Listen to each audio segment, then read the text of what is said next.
Honorable, you are welcome to the program. Thank you very much. As it is today, there is the issue of hate speech going on all over Nigeria, and the issue of child protection. You can see our people are being killed on a daily basis. People are not protecting them. Those of them they call our leaders, they are not protecting them. How do you look at these matters now? Thank you very much.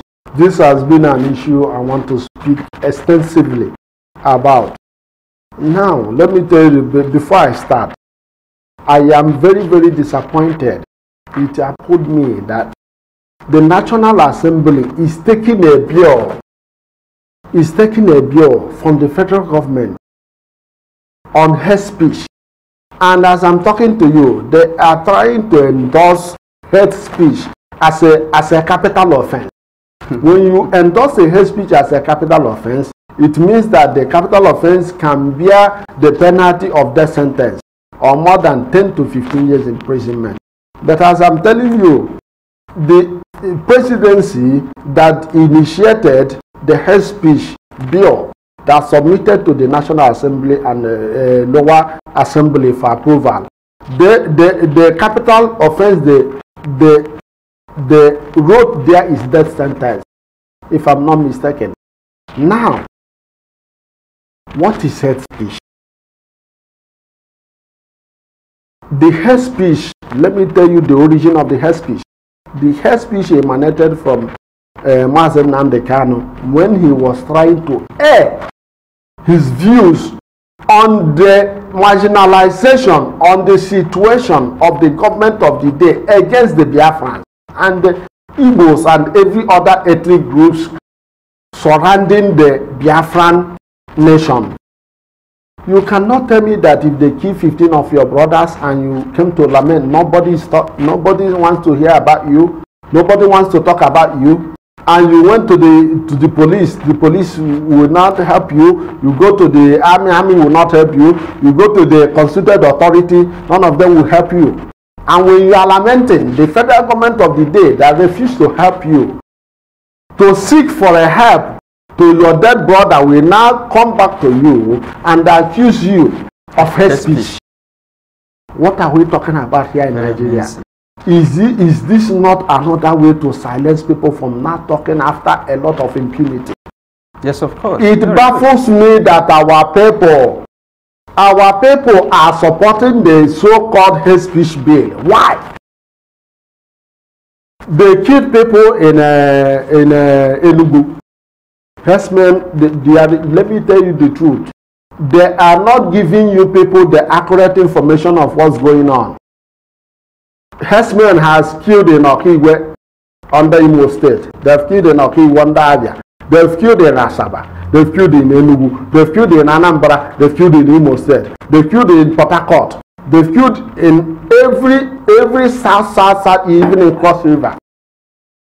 Even in Lagos State, even in Ogun State, even in so-called Southwest, even they're killing in Middle Belt, being the Jos, Kaduna, or every other place. They are killing citizens. They are killing citizens. They even burn churches in Jos of recent. And you talk about herdsmen and they are burning churches. And tomorrow, the people that kill their people and they burn their churches and they came to lament. You call it they come out to lament, telling people that, look, we've talked to the government of the day and nobody listens to us. Government of the right of every citizen. You pay the tax. I pay tax. The essence of paying tax to the government is to government to utilize their tax to protect me, to give me security, to give me essential amenities. Now the people are paying taxes. The government are deducting taxes. There is no worker in Nigeria that is under the government of statutory that doesn't pay tax. And what are they doing with that tax? It's robbery. How can government use your tax? They cannot protect you. Some group of individuals will come and massacre your community, and pursue you from your community. To be honest with you, herdsmen pursue people from their community and take over. The last I heard in Cross River, close to here, they told these people, we did not come for you. We come for your land. Just move out. And they moved out. Till now, as I'm talking to you, nothing has happened. Do you know that Cameroon took over some part of Nigeria, and nothing is happening. And when people talk, you say there are hate speech. I don't understand what you mean by hate speech. All these things, Nnamdi Kanu saw it, and he was lamenting. And you expect him to be so polite about it? You kill my brother. If you kill my brother, I'll be more aggressive. I can even kill you. I'll be more aggressive. So you expect me to be petting you because you kill my brother? I don't want to eat the one I want to eat. And you say that I'm hate speaking. So you're saying that Nnamdi Kanu was telling the people the truth? He was saying the truth. The truth, and they called it hate speech. He was saying the truth in a very bitter way because it affects him. Igbos got to understand, Biafrans got to understand that there are some certain things going on. Look at it. Let me be sincere with you. Let us say man-to-man thing, but in a situation where these barbarians coming to school, abducting entirety of school girls, raping them, giving them out for marriage, inflicting them with different diseases, and the government is not doing anything to help the citizens. And when you talk, the first thing they did not listen. The Senate or the House of Representatives did not initiate a bill of how to help schools. There is NGO that come out with TIF. They call it in school, outside school, coming to school, inside school, and going to school policy. That is how to protect kids when they're in school, when they're coming to school, and when they're leaving the school. Why can't our government initiate such security program that we protect the children before, when they're coming to school, when they're school, and when they're leaving the school? As I'm talking to you, there is no school in Nigeria that is safe for any child to go to school. Now, as it is, you can see that no program initiated to favor the citizens that Nigeria has ever implemented. Exactly. None of them. So as it is, in Biafra land, we want to protect our children. Exactly. We want to protect our people. So what do you say on the issue of this child protection? What do you tell the so-called leaders in Igbo land, or even the Biafrans, those of them who love their people? What do you say in order to protect our people? Let me tell you, please, I'm saying this without every acrimony or whatever. The Biafran, not only Biafran, is affecting non-Biafran. The Middle Belt, they've made a lot of mistakes joining the Northerners to fight wars against them. Now they're paying the price. What I'm saying is this: if you have a child, you know what it takes to raise your own child. And when you raise your own child, and at the end of the day, your child will be adopted. So what I'm saying for Biafra, you have to do anything humanly possible to protect your kids. Get programs involved. Get schools beefed up with security, gadgets, modern security, CCTVs. Make the security of your school a paramount of great importance. Make it pertinent. There is no way, let me tell people in Nigeria, the federal government can never protect you because they can't protect themselves. The same people that are doing the same thing to you, the herdsmen, there's no difference between herdsmen and the policemen and the army, because the majority of their people are enrolled in the army and police. This was the northernization policy of Ahmadu Bello, and he worked with him. So Igbos should start now. Biafran should start Biafranization policy. Right from now to we get our independence. That is a step. Biafranization policy. So now, as it is, when you go to Nigerian police or Nigerian army, they are security agents in Nigeria. Yeah. So as it is, they are also the people expected to protect citizens in Biafra land. Yeah.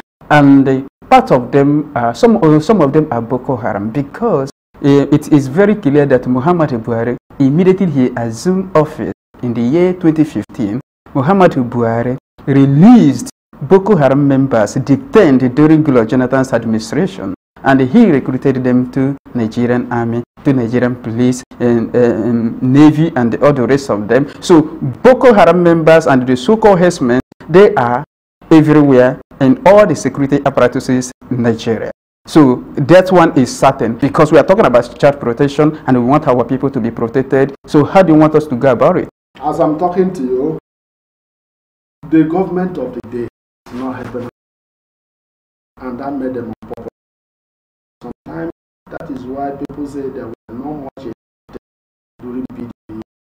PDP regime was very eager to address some certain things, but that doesn't mean that whatever we are doing, let me be sincere.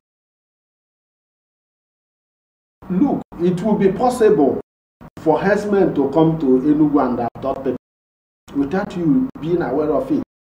There is no list or no records on how many people are abducted in Nigeria by herdsmen.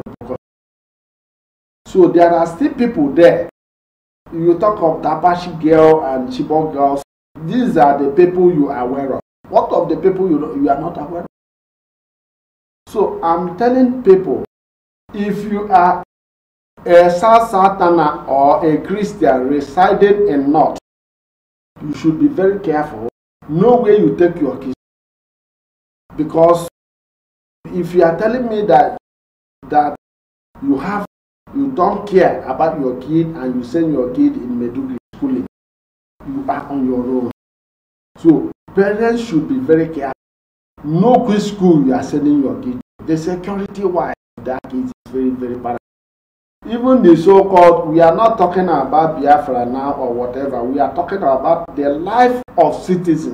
But looking at it, even parents cannot protect their kids. And when herdsmen see parents and their kids, they will kill all of them, even or adopt the parents. So looking at it, you are talking about child protection.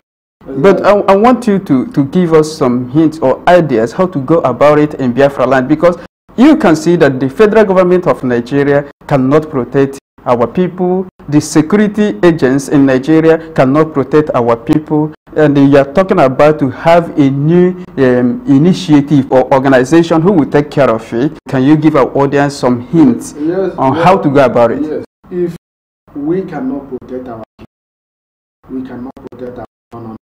What is left for us? Nothing is left for us. In a situation whereby herdsmen can barge into a market and everybody ran away, they took your money, they took everything, and nobody is talking about them. When you talk about administration, administration is a sine qua non or an instrument par excellence in totality of building the society and protecting the society. So when you cannot protect the society, there is no government. There's no constituted authority. Yes. Now in this level of situation, there is a recommendation. In this state of anarchy, lawlessness, there is a recommendation. In every Biafran land, there is a traditional ruler. And the traditional ruler is non-partisan. He is not involved in any political party or any political struggle, but he is concerned with protecting the entirety of his community, good or bad. They have to form a vigilante group. No matter, don't listen to the government, because government can never tell you to protect yourself. They will tell you to be defenseless until being gunned down. Yes. They will start with witchy-watchy policy. And according to international law, there is a right of self-defense. There is a right for self-defense. You cannot tell me that I will sit at home and see my people being massacred, just like what is happening. And they will complain, and you're inviting who's president to come and visit you? Inviting president, and if the president visited you, what's the essence? Did he provide solution? The dead are already dead. So what are you talking about? So the people have to take the defense of their community on themselves. Let's go traditional. So if it has to do with being spiritual, get your your traditional Ogunigwe. Go beyond whatever it takes. Take up arms, defend yourself, because no, it can never be defended. Defend your kids. First of all, charity begins at home. Let the itinerary start. Start with itinerary. The local vigilante will help themselves. The villages, the kinsmen, the villages will help themselves. If Biafra can understand one thing, that it is possible. Who said that it is not possible for herdsmen to overrun you, take off your land? Who said it's not possible? Who said some people, Boko Haram, cannot overrun you and take up your land? So you'll be looking at them, and they took over your land. And at the end of the day, your kids will be dead. And what are you? You are not there. If you cannot protect your citizens, you cannot protect your kids, what are you? You are nobody. So it touches me.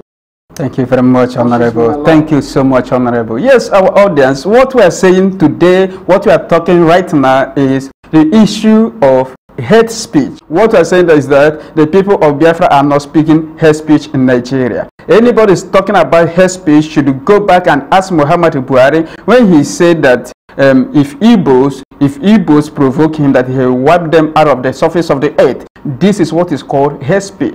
For the people of Biafra, we are not saying any hate speech against anybody in Nigeria. Now, I've come to the issue of child protection in Nigeria.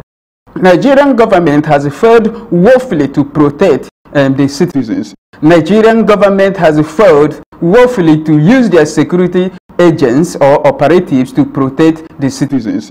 The people of Biafra are being killed on a daily basis. They are using herdsmen and Boko Haram to kill our people. Now, every state in Biafra land, you can see herdsmen and Boko Haram, they are killing the citizens.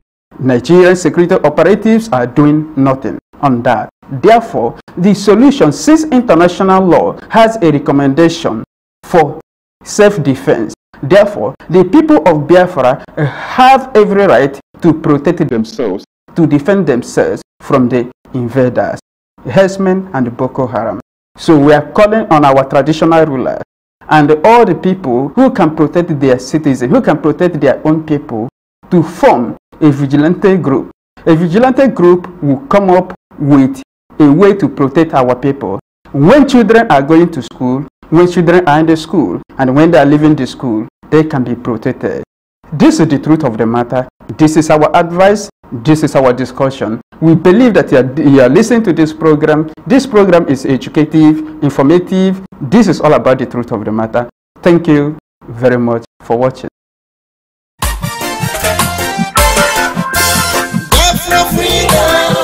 Freedom is what we need now. Freedom is what we want now. Freedom is what we need now. Freedom is what we want now. Calling the United Nations to set my people free. Calling the League of the Nations to set Biafra free. Lord no. Calling the African Union, talk about my freedom.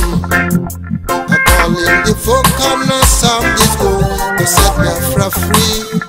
Lord, for so long now. Biafra freedom is what we need now. Freedom is what we want now. Biafra freedom is what we need now. Freedom is what we want now. Calling the United Nations to set my people free. Calling the League of the Nations to set Biafra free. Lord no. Calling the African Union, talk about my freedom. Calling the four corners of this world to set Biafra free. Lord, for so long now.